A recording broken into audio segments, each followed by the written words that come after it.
I'm between people's lunch and networking and a very interesting panel to follow. I'm going to try and be focused. The first thing I want to say is thank you for Sebastian Garneau and the Paris Cyber Summit for inviting us back to this great conference. I enjoy the ambiance and the sort of relaxed atmosphere here in Paris.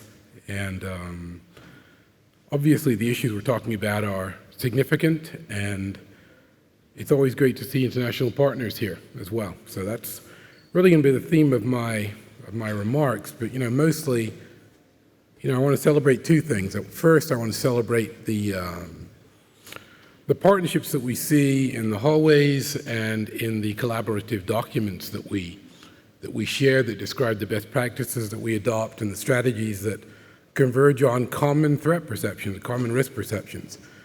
From that standpoint, Ukraine exemplifies what I think we're about. It exemplifies sort of openness, collaboration, voluntarily entered into, structured by common values and principles. And for us, those principles are honest exchange. We don't insist on everybody agreeing on 100% of everything, but when common threats appear, coming to each other's aid is something that we like to think is almost automatic, and Ukraine's situation with Russia is one of those things that reaffirmed the sort of enduring value of, I think, some things that some of us thought were more weakened. That is, the values of alliance, the values of collaboration based on free people coming together to defend each other and to defend independence. In this context, it's the independence of a state that's democratic and that wants to stay democratic and doesn't want to be dominated. I think that clarity of risk and threat is useful, and it sweeps away a lot of less familiar, more muddy issues that get in the way a lot of the time. CISA is a practical agency, and we are practical problem solvers, and that's why we frame most of our activities in the direction of making sure that our contributions are as useful as possible, useful for threats and risks posed by purposeful actions by those that don't adhere to the norms that many of us come to take for granted, norms of respecting sovereignty, norms of not using force to settle disputes, norms of not interfering in the IP and property of other countries, norms of not using military weapons against civilian and critical infrastructure targets, in opposition to norms, again, that many of us thought would constrain the actions of civilized nations. So what we're talking about here is the defense of cyberspace and its promise from those that would undermine that promise and try and replace it with an authoritarian vision. So first, again, I want to thank Sebastian for putting together this forum. I want to describe some of the efforts that we have in place with Ukraine and more generally to make sure that cyber security and critical infrastructure security and resilience actually progress and retain some prominence in making sure that governance and the information that it needs to work well is properly executed.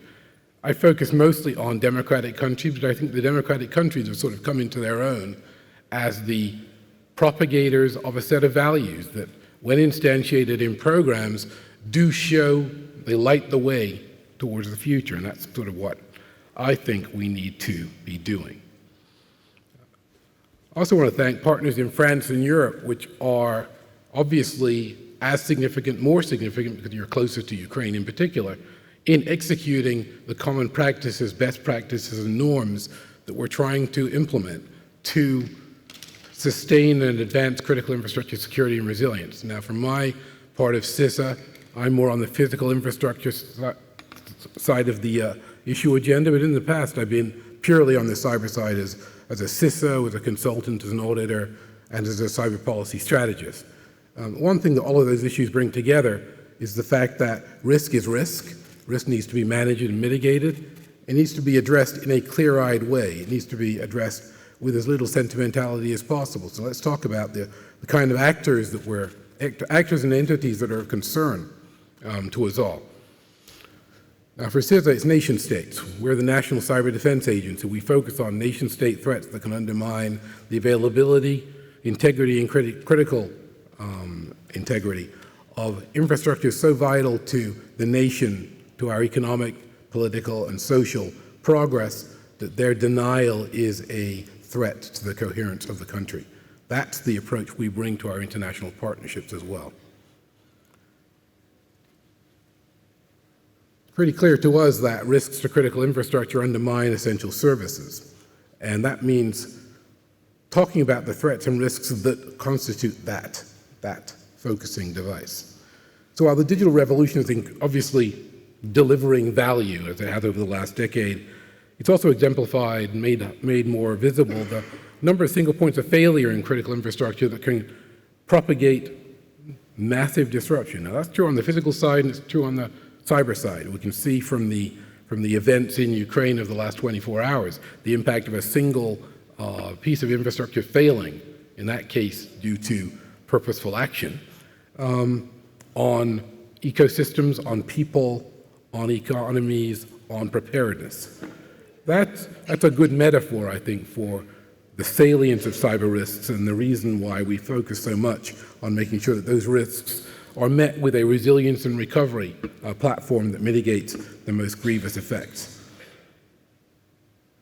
So critical infrastructure constitutes a potentially lucrative target for an adversary. That's a point to underline. It's also a transitioning environment mostly owned by the private sector, at least in the United States. That means that partnership, public-private partnership, is at the focus of risk management efforts. Now, mostly in the US, we have a voluntary, collaborative relationship with our critical infrastructure sectors. We have agencies we call sector risk management centers, which are charged with understanding their industrial sectors, with having risk reduction plans for those sectors, and with collaborating with the private sector to bring those plans into being. But we don't own the assets at risk, and that means that whatever progress we achieve is likely to be hostage to the investment plans of private sector asset owners. That places the onus on us to coordinate as much as possible to make sure that when we do engage, we engage in a manner that doesn't destroy the very trust that we need to be effective. So that means in incident response, it means in longer-term standards and best practices articulation, and in long-term planning, we be sensitive to the economic viability arguments that drive infrastructure change. As a cybersecurity and security professional, I tend to privilege security risk management in most things, most concepts I bring to the table. I've run into enough industry bodies, and I spend at least half my time at industry conferences pitching CISA's value, and I always hear the following: you're not going to be a regulator, are you? Now, in fact, we are a regulator. We're a regulator in the chemical facilities anti-terrorism space. But mostly we're not. Mostly we're about speaking clearly about threats and risks of concern, providing information and tools to those that can benefit from them. From our perspective, most large enterprises actually don't need us so much. At least on the risk articulation side, they may, but on the resilience and recovery planning side, they don't, because they have programs which are best practice aligned already. We talk to NIST, they talk to NIST. We talk to the FBI, they talk to our FBI. They don't need us to speak for them for the FBI. Those that do need us are small to medium-sized enterprises. Those too small to defend themselves that have relationships with larger players. The play there is to address interdependencies where third-party risk can be imposed on the primary party, the principal, and undermine potentially well-structured risk management efforts. So a lot of our services are available online, CISA.gov. Anybody from CISA has to mention that domain, where we have assessment services, training services, advisories. Some of you may know about our binding operational directives and security advisories that we dual seal or multi-seal with allies, so many of which are represented here, with our FBI, with law enforcement and private sector bodies. That's about spreading information and spreading best practice guidance to raise all boats, to raise the levels of preparedness that are available in the ecosystem that we advise and want to influence. Focus a lot of those efforts on lifeline sectors. Now, what do we mean by lifeline sectors? We mean things like potable water, electricity, communications, transportation, basic services that economies need to function. We also, however, try and address things in heavier industry, control systems, energy systems and electric power grid operators, pipelines, power plants, nuclear power plants. In fact, we're the Sector Risk Management Agency for civilian nuclear power in the United States. We address those risks because we believe those targets are in the crosshairs of potential adversaries, both domestic and foreign. Colonial Pipeline in 2021 being just one example of a lengthy piece of infrastructure which, if disrupted, affected millions of people. In that case, gasoline supplies and prices were the situation of concern. So as America's Cyber Defense Agency, we also parallel a role that is broader. It's an all-hazards role. We call ourselves the National Coordinator for Infrastructure Security and Resilience. That means we're looking at the convergence of cyber and physical risks that can deny infrastructure services to the economy in ways that both are damaging but can also affect military security as well. Think about how it is the United States projects power out of the lower 48 states when we need to for foreign contingencies. Interfering with critical infrastructure there could interfere with our ability to support our friends and allies. So we take it seriously, and we have a whole defense critical infrastructure policy line of effort that addresses those concerns. But again, these infrastructures are mostly controlled by other jurisdictions, other levels of government, or the private sector. So there's an intergovernmental piece, an organizational piece, a doctrine piece of best practices of how to organize oneself for risk management. Now, so the focus is the malign behavior of perpetrators, of adversaries. But the means through which we address that is best practice governance, law-governed action that tries to give predictability to the defense to maximize resilience and recovery in ways that make us transparent, reliable partners to those who control assets at risk. In that token, our international partners are obviously central to what we're doing. Our assistance to Ukraine, for example, is more effective because it is collaboratively executed with our principal NATO allies in Europe and in North America. So what do we say about more strategic risk management? After all, hopefully when Ukraine is free of active military risk, I look forward to that day. It's not today, but I look forward to it. There are some strategic principles that we want to talk about in terms of technology that need to be addressed so that we're all safer because the technology plane or ecosystem itself is at a higher level. So first is a principle that Secretary Easterly, my boss, Jen Easterly, talks about quite frequently and persuasively. Technology that's secure by design. Design principles reflecting security risk mitigation in the technology itself, not as a bolt-on after the system is manufactured. Second is accountability of CEOs and those who operate industrial enterprises so that they know the infrastructure technology risk posed to their operations and by their operations to their partners in their ecosystem where they're occupied. That means that boards and senior business officials in critical infrastructure can't treat risk as if it's a CIO or CISO challenge only to be raised in prominence during an incident or during a breach. It has to be treated as a component of operational risk, just as other kinds of risk would be. Think of extraterritorial risk of your assets and your business operations being affected by the policies of others. We've heard a little bit about that in a different context yesterday and today. Bottom line is cyber risk is a component of operational risk that needs to be managed just like any other. That means metrics, it means adherence to best practices, and accountability and auditability about those risk management practices against some baseline. On the product side, it means radical transparency in IT software and products. Now, CISA talks a lot about software bills and materials, where you can elaborate the component parts, the components supporting software elements, data dependencies of software, so that you know what something depends on, so that if there's a library that is exploited, you can maybe decompose that exploitation into the at-risk component.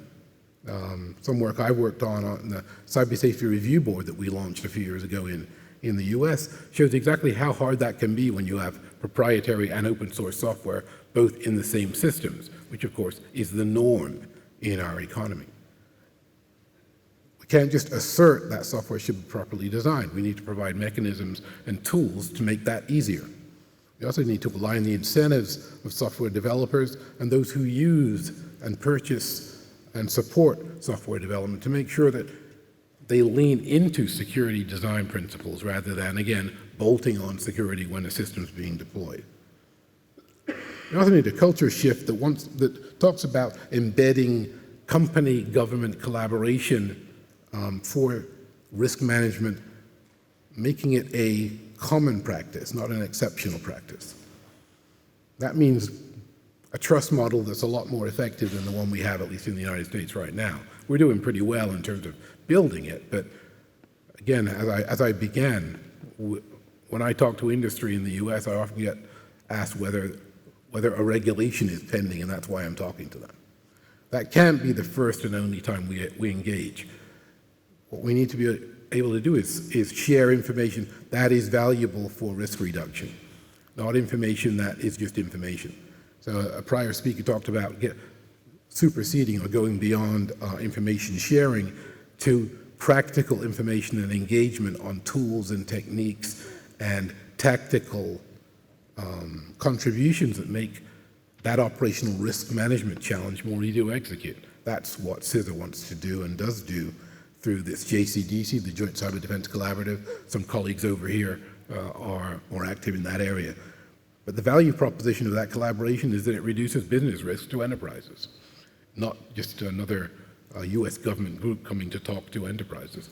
In fact, we have a waiting list of companies trying to sign up to that effort, attesting to how different it is from ordinary ISACs or ISAAOs or other information sharing bodies. Information sharing is a necessary but not sufficient condition for improved risk reduction capabilities.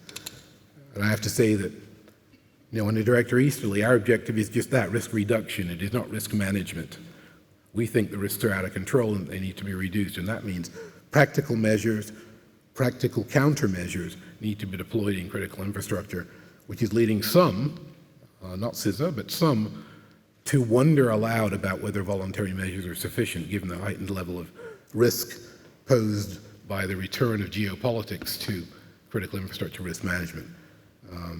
A concern for us, no mystery as to which countries concern us the most: Russia, China, North Korea, Iran, others, proxies, criminals, those who victimize everyone from schools to houses of worship to government departments with ransomware and other denials of access to critical data. So the bottom line is the threat environment is not looking like it's going to become more tractable in the near term. So on the defensive side, we need to be better, and we need to go beyond information sharing to tool sharing and actual engagement to mitigate risk. That's CISA's approach. We talk about another theme that we exemplify, which is radical transparency, and that means talking about where risk comes from and who the perpetrators are. It means making sure that the ecosystem that benefits all of us in terms of tools and data is as clean as possible. Now, what do I mean by clean? I mean data that is properly managed, is protected, and that respects the rights of data owners. That's a principle that we use in our policy making, and it's one that many of our partners do as well. We prioritize that principle. It also means some hard discussions about things like cloud and cloud security and what divergences and convergences of interest exist. But through discussion, we think we'll probably be able to make agreement. One thing about cyberspace is it's a plastic environment. It isn't like the built environment where my career started, worrying about railroads and transportation security. Rather, it's a plastic environment that's engineered, it's purposeful, it contains experimentation.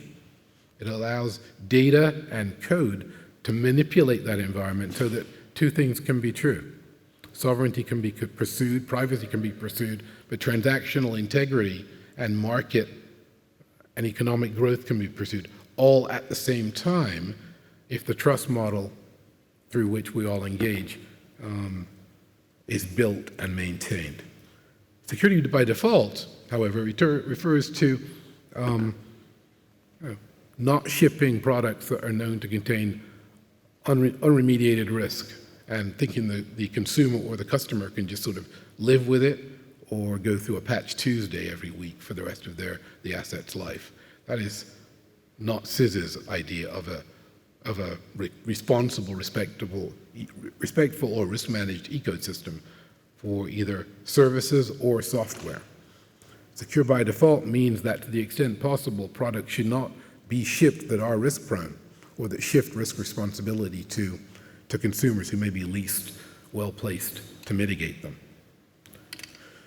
So a shift to security by design and security by default is not something that's going to happen overnight, but it is something that the public and private sector and international partners can probably work together to achieve through promulgating standards that make sure that accountability for risk management goes and stays where it belongs, and that information on risk is maximally shared consistent with intellectual property rules as we are guided by the rule of law here. I won't go into corporate responsibility because I don't want to feel like a university lecturer here like I used to in my last job. I'll just emphasize, I think, the persistent collaboration and partnership building and trust building is inherent to achieving the goals and principles that I've sort of outlined here.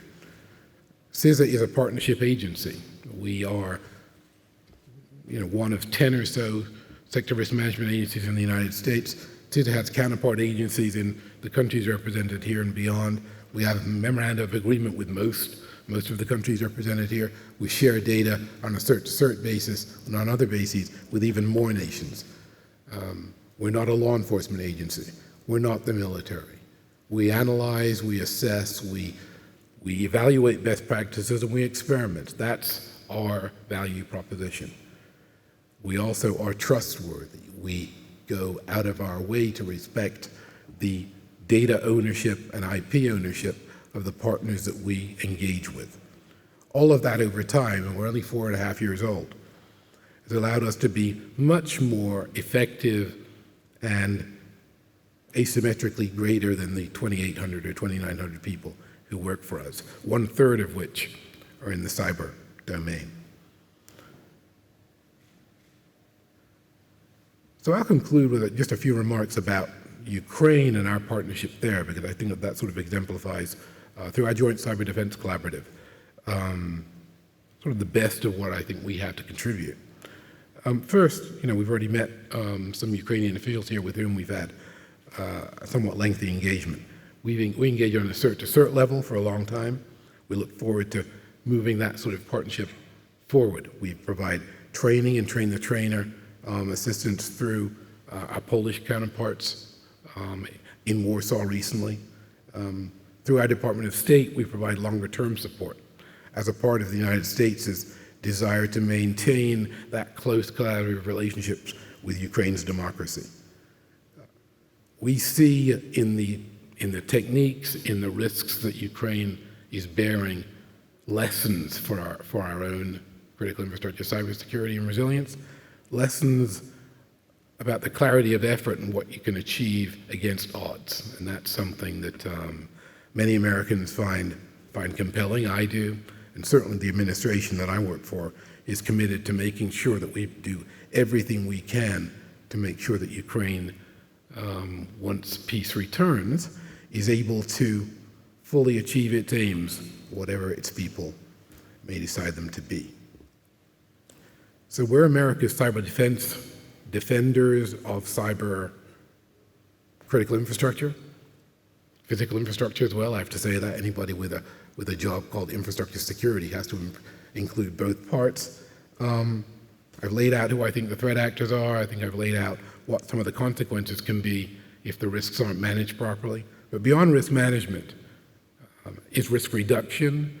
And one of the things I like to learn when I come here to Paris is that others are reducing risk through techniques that are proven to work. And metrics and analytic frameworks that are proven by factual results is a big emphasis of ours. So with that, I want to thank again the organizers, thanks Sebastian and our partners here, and that's all I have. Thank you.